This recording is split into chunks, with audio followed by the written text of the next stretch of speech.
Good afternoon, folks. Greg Silverman here, your Chief Investment Officer for the next 5 minutes, let's say. Welcome to our Come Learn With Me session, specifically around uranium. This is a great article, and we're going to learn together about it. It's a great article for me personally because I was around the early 2000s uranium bull market, and hopefully for the next one, coming right up. If you want to learn how we're investing in the uranium space, stick around to the end of this particular video, and we'll give you a link where you can check us out.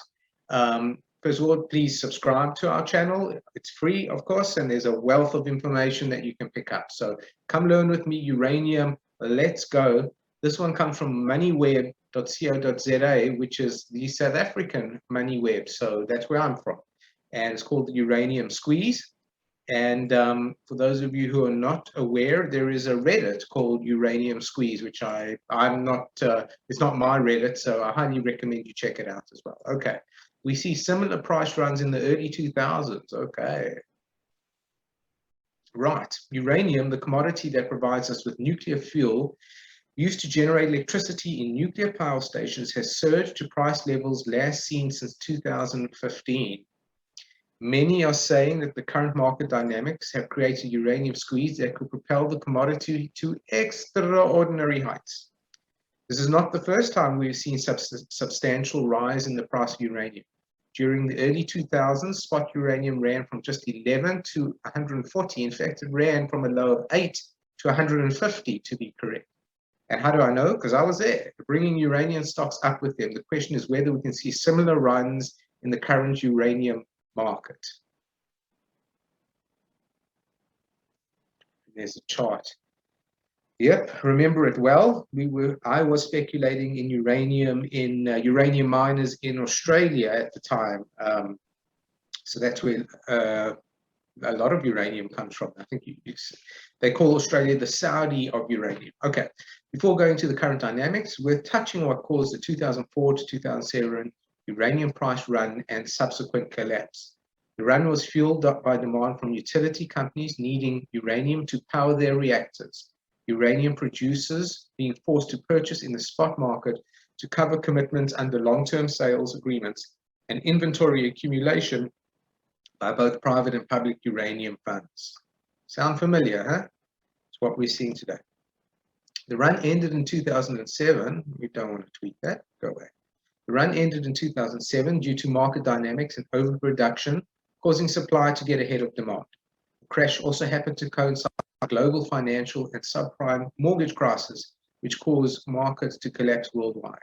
This caused the uranium price to spiral over the next 3 years to a low of $41. I'm going to highlight that. I just want to say one thing.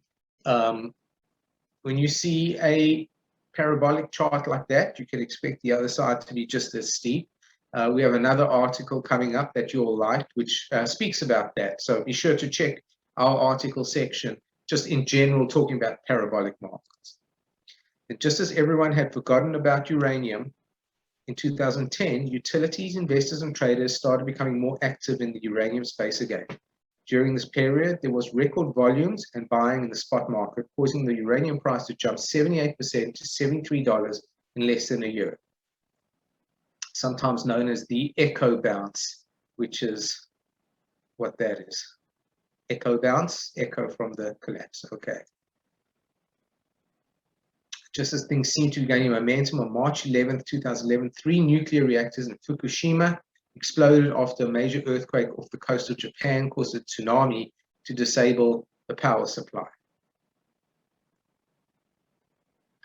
After this catastrophe, large parts of the world disregarded nuclear energy as a form of power generation, and along with it uranium, thus causing the price to decline over the next 10 years.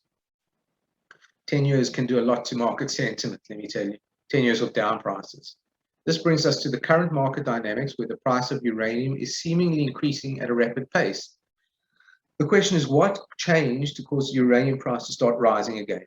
Uranium prices fell to a low of around $18 in 2016, causing uranium producers to idle many of their mines as the cost per unit mined exceeded the price of uranium, making it uneconomical to mine the metal. And that happens regularly in commodity markets. This caused a substantial lack of investment in the industry, which brought down supply substantially. With rough numbers, the uranium, oh, we don't want that tweet, go away. Okay. With rough numbers, the uranium market consumes around 180 million pounds of uranium per year, and mines are only producing 125 million pounds of primary mining, with 25 million coming from secondary sources. Secondary sources, by the way, can be nuclear weapons, which are repurposed, where the uranium is extracted from them. Thus leaving an overall deficit of around 30 million pounds per year. The deficit is being made up by using excess in inventory. No one is entirely sure how large stockpiles are, however, they cannot last forever. At the same time, new technologies and a global shift towards a carbon-free world have caused renewed interest in nuclear energy. This, coupled with the current energy crisis we are experiencing, has brought a lot more attention to nuclear energy as a potential solution to meeting the 2050 carbon neutral goal. There's a lot of good information in this article. There are currently 444 nuclear plants in operation globally, and another 51 are in the construction phase. Just by reminder, we highlight the bullet points here. We highlight important points and summarize them in the body of where we post the article. So you don't want to listen to me, you don't want to hear about the article or read it in its entirety, then just go ahead and read the bullets. Japan, which at one stage generated around 30% of its electricity via nuclear sources, has recently decided to restart its nuclear plants that were idled after Fukushima. China, in the last 5 years, has built 20 new reactors, doubling the country's capacity to 47 gigawatts. They have now increased their target to 70 gigawatts by 2025, which includes 39 planned reactors. These are new age reactors. They're not the old Chernobyl or Fukushima reactors. So there's a lot we'll talk about in other series about new nuclear tech. There are just a few examples, as many more countries are starting to realize that a carbon-free world will need nuclear power as a source of energy. You might be thinking that if demand is clearly outstripping supply, then why don't the miners simply reopen idle mines? Good question. Well, the short and simple answer is that many of the idle mines need the price of uranium to rise above $60 to $70 per pound before it becomes economically sensible to reopen, and thus uranium supply remains suppressed. Also, you don't just open it up like flick a switch. It takes time. It's easy to see how the current market dynamics have pushed the uranium price higher. However, the exponential rise we have seen over the last few months is in part also due to the introduction of another big market player. On something of July 1921, Sprott Asset Management launched the Sprott Physical Uranium Trust. The trust seeks to invest and hold nearly all of its assets in physical uranium, thus allowing investors a secure liquid alternative to ETFs. SPUT is also a closed-end fund, which essentially means that every pound of uranium they purchase is permanently removed from the market. They initially applied for a $300 million prospectus, which has already been used up and since been increased up to by an additional $1 billion, allowing them to potentially raise more capital and further reduce the supply of spot uranium. Thus far, they have accumulated 34.2 million pounds of uranium and have helped drive up the spot price to around 60%.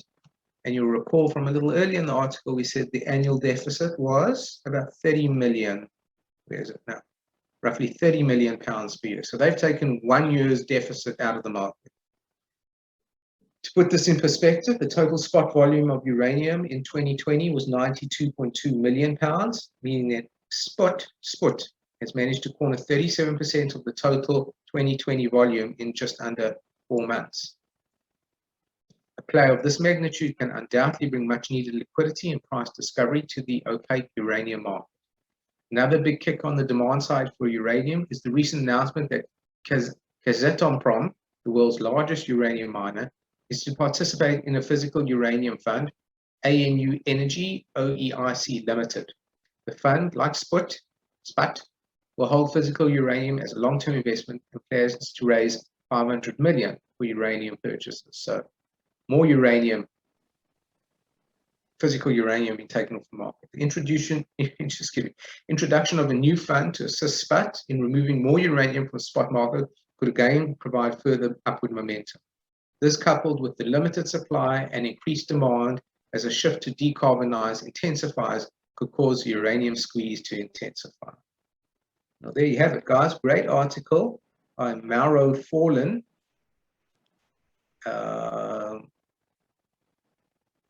Administrator Department, SA Unit Trust Management. Mauro then moved to investment banks and asset. Okay, thank you, Mauro. That's a great article, good synopsis. Let's just go back here. So this is what we've seen to date, folks. It's really a blip relative if we're going to experience something similar to that. And we may very well, I don't know, but we certainly think that we are. There's another uranium squeeze coming for all the points that have been mentioned. We conduct our investments in private markets. We don't deal necessarily in public markets. We use public markets to exit our private investments. So if you want to know more about our investment program, head over to ritterbandinvest.com. And the URL is going to be placed somewhere around. You'll have to register because we need people to attest to being accredited investors before we can open the kimono to you. So please head over there. We're looking to do well if indeed we're in the next uranium squeeze. So thanks very much for listening. Thanks for joining. That's the Rome Parthenon behind us, gladiator stage. So excuse the dog barking in the background, but thanks for joining, and come join us for the next uranium squeeze, and we can all make a little fortune. Thanks for joining me. Greg Silverman, your CIO, out for now.